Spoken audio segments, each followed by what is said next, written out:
Before I get started, we have our servicemen and women outside. They have a lacrosse game.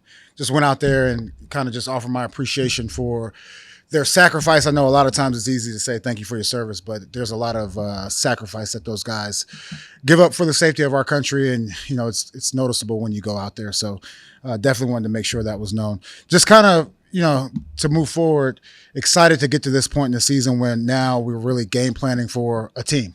This is an exciting time for me personally, and I think for the players that are in that room. Before we get into, I'm sure there are questions about the quarterback and questions about Cincinnati, hopefully more questions about Cincinnati.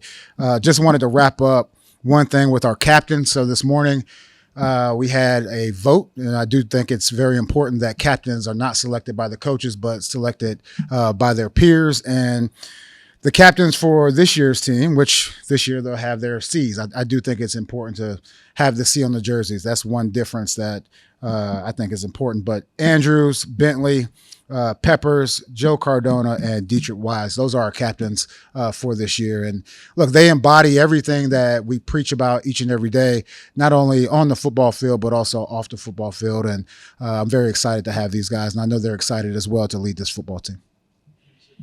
The difference is wearing the C. Why is that important to you?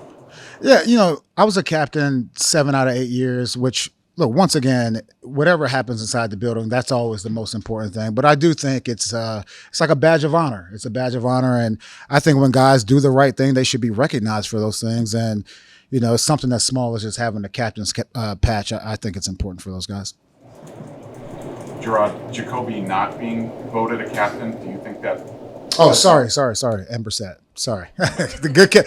Hey, good catch. So just hit delete on those texts and on those tweets. Thank you. I appreciate you bringing that up. That was going to be a fire, but hey, thank you. I definitely do appreciate that. All right, I'm good on my opening statement. You guys fire away. Just a thought on opening up the season. How excited are you and the job ahead at Cincinnati? I'm very excited. Once again, every day is a learning experience for me, and excited to go through this week and really prepare, with the guys that are going to be out there on the field. Look, Cincinnati, they offer many challenges offensively and defensively that we're going to have answers for, and I think the guys are ready to go. Today is a bonus day for us, so just like I spoke about last week, we really were still focused those last 2 days of practice on getting NEP better.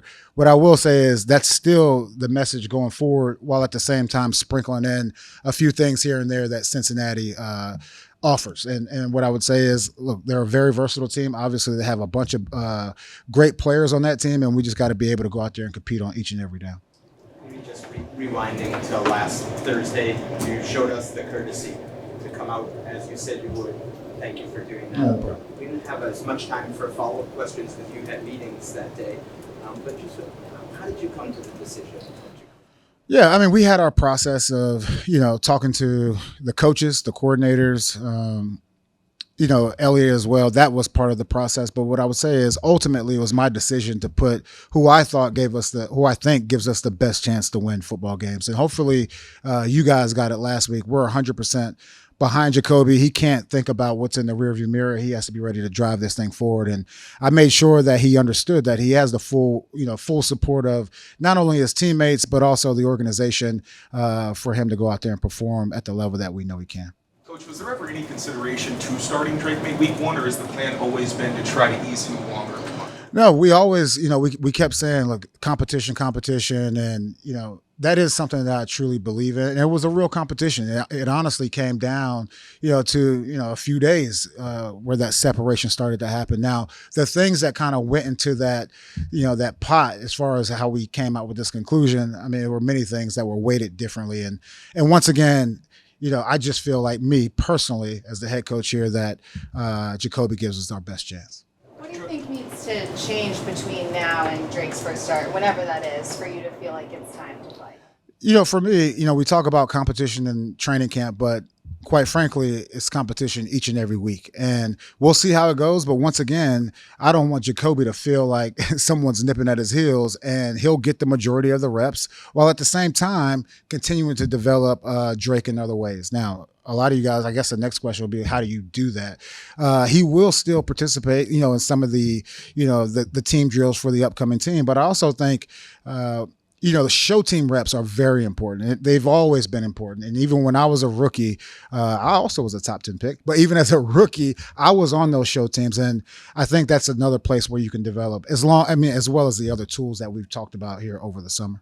How much of a misconception is it that he was brought in here, Jacoby, to be kind of a placeholder or a mentor or whatever, as opposed to what he brings to the team as a starting quarterback? He is a mentor, and I would say, which is reflected in the captain's voting. Thanks again. I think he's a mentor to the entire offensive side of the ball. He's familiar with the offense, and at the same time, he knew he was in a competition and still remained steady, which is something you definitely appreciate from your quarterback position. About the health of the offensive line, just not the health, but kind of understanding the offensive line. How is Jerry Lowe doing?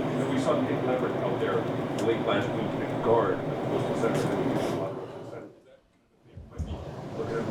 Yeah, so coming out of training camp, we had a tough training camp, and there are definitely things that popped up. We'll see if those guys are ready to play, but right now we just have to move forward. And we talked about that next man up mentality. Like, we don't know if he'll be at the game or not. He may wake up tomorrow talking about Lowe feeling great. I just don't know. But going back to what we've done the entire training camp as far as moving people around, we were trying to find our best five while at the same time building depth through the guys that we have on the team. And so that's the difficult part of it. But as we continue through the week, and this is why I'm going to meet with you guys on Friday, right, Stacey, to talk a little bit more like who's ready, who's not ready. And I'll try to be as transparent as I can with you guys. I'm not a guy. I'm not going to get into, trying to be cryptic or anything like that. I'll just let you guys know the truth and try to be as transparent as possible. Going back to the Drake, scout show team, taking some team reps. Yep.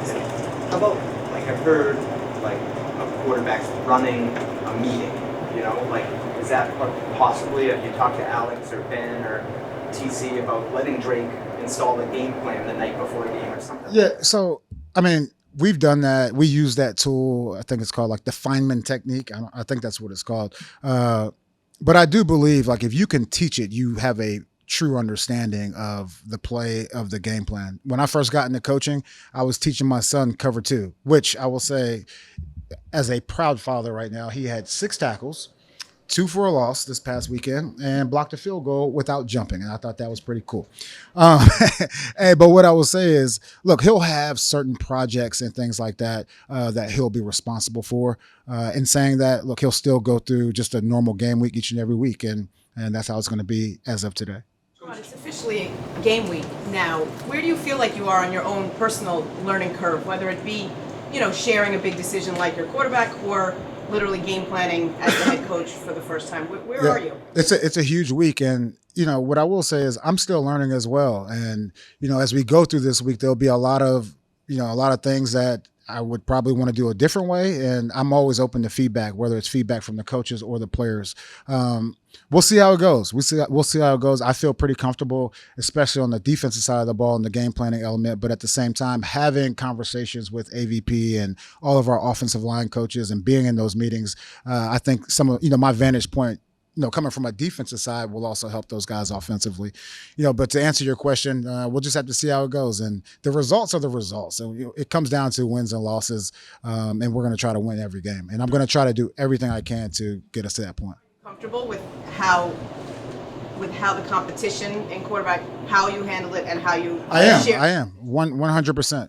No regrets in that order. I will say, I think I was explicit about it in speaking to you guys, how I thought about the process. And there was a lot of push and, got to name a quarterback. But I did think it was important to talk to the team about the decision. I thought it was important to talk to those 2 quarterbacks individually and then both combined. And before I came out here, and told you guys, I just thought that was the right thing to do for the New England Patriots. Coach Jalen Rager's mentioned how working on the scout team has given him opportunities to emulate really good receivers. So for Drake Maye, is part of the benefits that you mentioned on the show team being able to learn from some of the really good quarterbacks you guys are facing, or are you really focused on making sure he does what he has to do as a Patriot? There's definitely a combination. I think you bring up a good point. You know, anytime you can go out there and emulate a quarterback like Joe Burrow, I think it's very important. And, you know, to play at that level, we hope to have a quarterback that can do that on a week after week basis. So I do think those reps are important. In saying that, we do have, you know, certain plays like this is how NEP does it. And we don't want to get that lost in translation with whoever's running the scout team offense. Went on Instagram Live yesterday after getting a traffic ticket of some sort, explicit, kind of angry rant. He introduced himself, I think, on Instagram Live after getting drafted. Where's the liquor at? What's the team's official stance on these kind of Instagram Lives? Yeah, everything that you just stated, look, in no way represents what the organization is about, in no way represents what we are about as a team, or how Javon needs to go out there and represent himself. We've handled it internally. We had a great conversation, and, you know, I think it's a combination of just, you know, immaturity and just realizing the grand scheme. Like, we're on a big stage here and you can't do those things. As far as like our relationship with law enforcement and things like that, I think it's outstanding, and we'll continue to strengthen that relationship going forward. Talk about handling it internally, just to clarify, has that resulted in any, missing a practice, game, any kind of penalty? Not for this. So there is a penalty, but not to the level of missing the game. We didn't see it that way. Jerod, you came out last week and you say Drake outplayed Jacoby. Your fans heard that, your locker room heard it, yeah. Jacoby heard it, and then you named Jacoby the starter. How do you rectify? Yeah, you know, I don't think I have to rectify that with the guys in the locker room per se. I would say it's, you know, it goes back to the full body of work. And I would say at the end of training camp, I think anyone could see that Drake was playing at a very high level. Now, in saying that, we had to take everything into consideration, including the spring, including the beginning part of training camp. So hopefully that kind of clears it up for you. If you got a sort of on that. So you have put together your roster, including your practice squad. There is no quarterback on the practice squad. There's no veteran quarterback on the practice squad. So in essence, what you're saying is if Jacoby suffers a serious injury in week 1, Drake is ready to start week 2. Is that what you're saying with your roster? And why not just start on week 1 if that's the... Yeah. For me, any rookie quarterback or a rookie in general, it's tough to come into this league and play at a high level. Look, and when we talk about developing a guy like Drake Maye, look, that is a continuous process. If Jacoby was to get injured in the first week, 1,000% Drake would be the next guy and as the number 2 quarterback on our roster. So he's ready to start week 2 if need be in that scenario. Well, he has no other choice. He's our second string quarterback. Jerod, you mentioned Alex Van Bo's head coach offense. He hasn't called plays in a long time, even though he had the title of offensive coordinator in Cleveland. Do you give him sort of like this is how I want us to play, or do you let him just have free reign?